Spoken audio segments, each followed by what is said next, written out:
Salut très chers téléspectateurs. Dans une interview accordée à Monsieur Dodji Apevon sur la vie sanitaire du coronavirus au Togo, il nous explique comment la vie actuelle se vit.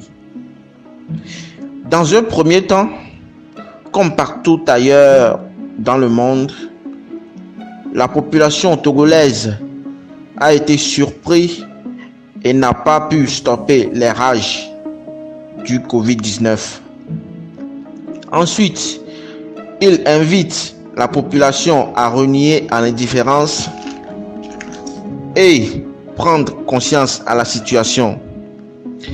Il encourage la sensibilisation sur les mesures préventives qui est un combat de tous les jours. Dans un deuxième temps, il met l'accent sur la défaillance dans le domaine sanitaire, bien sûr, du pays, puis la non-intervention rapide du gouvernement face aux besoins sanitaires. En outre, la situation socio-politique actuelle dans nos pays peut par la suite engendrer une crise économique mondiale. Par conséquent, M. Agbeyome Kodjo appelle le gouvernement à venir en aide à toute la population sans épargner les villageois et encourager la distribution et le port des masques. Concernant l'année scolaire, le mieux est de prolonger cette dernière au lieu d'encourager la télé-enseignement parce que les conditions ne sont pas réunies pour chaque élève. Merci beaucoup. Mais comme tous les Togolais, comme tous les citoyens du monde, c'est une situation angoissante, stressante pour tout le monde. C'est une maladie qui est arrivée comme ça sans crier gare, qui nous surprend, qui dans nos habitudes, qui surprend tout le monde, qui fait des ravages. Donc ça veut dire que il y a la peur qui est semée un peu partout. Personne ne sait de quoi demain sera fait. Donc c'est une remise en cause totale de nos modes de vie. Oh, mais vous savez, au début, lorsque cette épidémie a commencé, nous, en Afrique, on voyait ça de très très loin. C'est en Chine. Bon, on dit, mais c'est les Chinois. Et même les Européens croyaient que, bon, cette affaire-là, c'est loin en Chine. Et puis après, ça a atteint l'Europe. Et puis, ça a atteint les États-Unis. Et puis après, on dit que ça vient en Afrique. On nous a avertis, mais les gens n'y croyaient pas tellement. Les gens disent non, ça c'est une maladie de noirs, de blancs. Chez nous ici, ça ne va pas arriver. Et il y a beaucoup de théories qui ont été développées. Si bien que ici, surtout en Afrique et au Togo, les gens ont développé une forme de scepticisme par rapport à la maladie. Mais pour les amener à prendre conscience du danger qui nous guette, je dis, mais ça a été un combat de tous les jours. Et c'est un combat de tous les jours.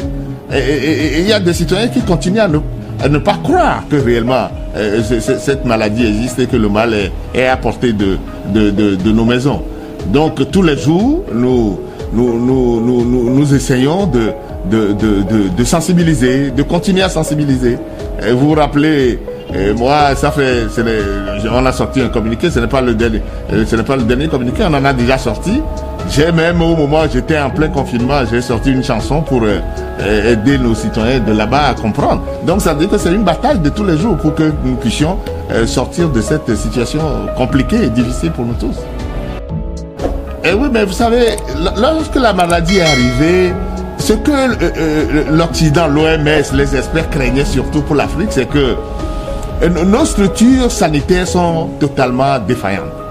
Et compte tenu de nos modes de vie ici, où on est proches les uns des autres, où pour des funérailles on s'agglutine et tout ça, lorsqu'ils ont projeté ça au regard de nos structures sanitaires, ils ont prédit la catastrophe pour nous ici en Afrique.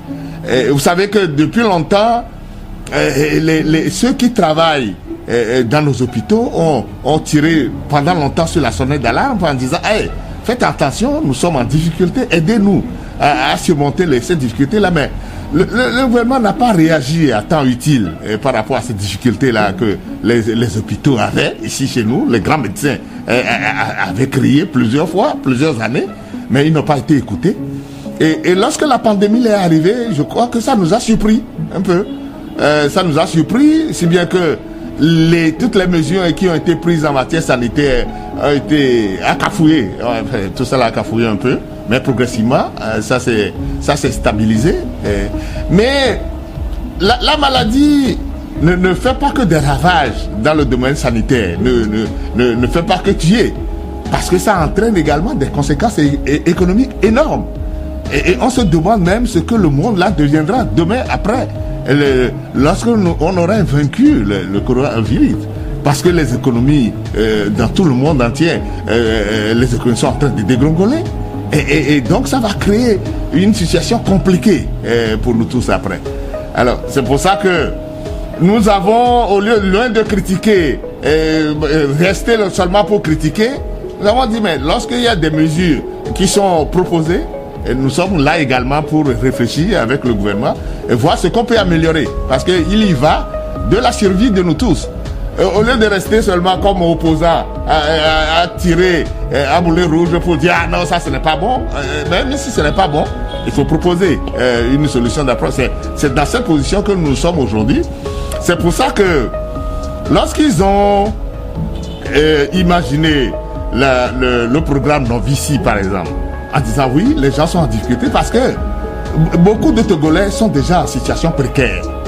Mais manger pour le Togolais depuis un moment est difficile. Il y a des gens qui ne prennent même pas 2 repas par jour.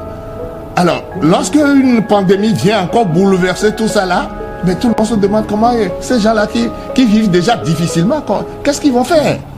Alors finalement, le gouvernement a réfléchi pour les aider et à proposer le programme Novici.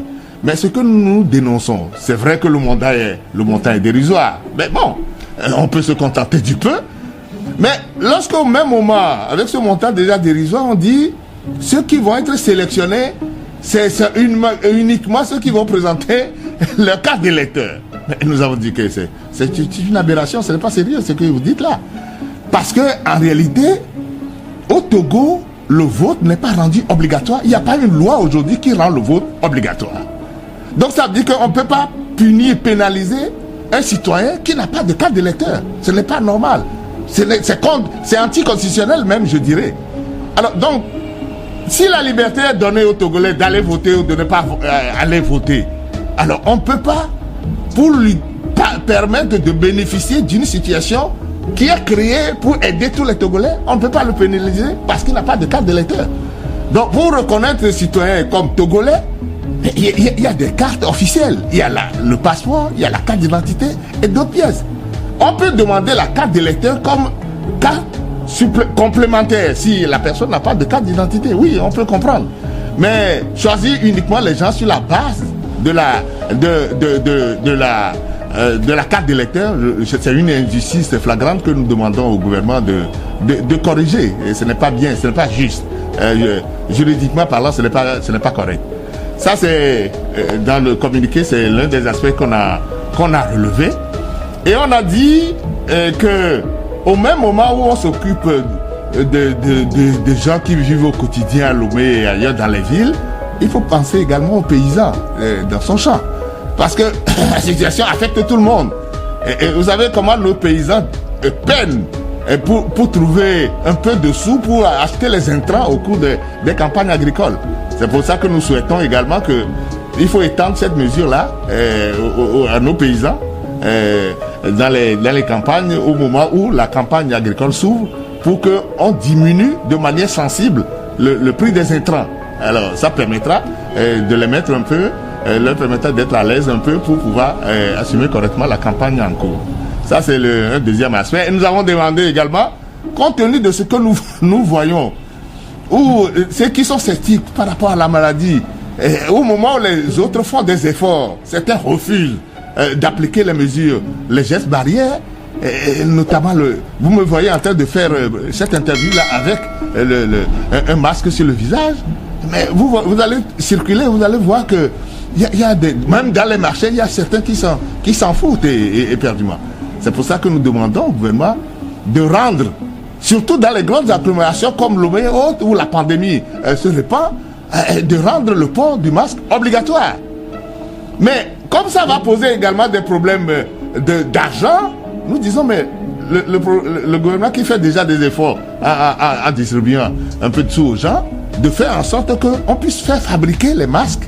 Le gouvernement doit trouver des artisans locaux, des tailleurs, ici sur place, pour faire fabriquer des masques et les distribuer à ceux qui sont des nécessités. Parce que celui qui dira demain, bon, moi je ne peux pas porter le masque parce que je n'ai pas l'argent pour l'acheter, au moins le masque est à disposition. Ce n'est pas tout le monde qui sera concerné. Vous, moi, peut-être qu'on se débrouillera pour avoir nos masques, mais ceux qui sont des nécessités, il faut que le gouvernement intervienne dans ce cadre-là pour rendre justement le port des masques obligatoire. Ça nous aiderait justement à limiter la propagation de la pandémie.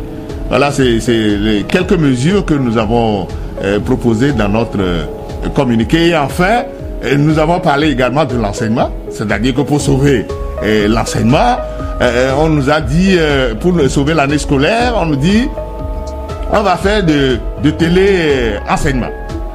Par Internet, par radio, par télévision. C'est bien beau, les autres pays le font. Quand vous prenez l'Europe aujourd'hui, bon, les gens ils font la chose à distance. Mais la situation n'est pas pareille chez nous. Parce que nous avons déjà des carences en matière d'Internet ici. Vous savez, même à Lomé, comment nous souffrons parfois pour avoir la connexion. Mais nous dire que on va faire Internet avec les gens qui sont à la campagne, là, les élèves qui sont dans les villages, à Dagbati chez moi ou à Koveto. Mais comment on va faire Internet à un élève qui est en terminale et qui est là-bas? Comment ça va se faire? On parle de télévision. Quelle télévision il a là-bas? Quelle radio atteint là-bas? La fréquence atteint quel village pour qu'on dise, oui, on a un enseignant qui parle quelque part, il va. Non. Nous disons que s'ils font ça, ça va créer de l'injustice. Encore plus.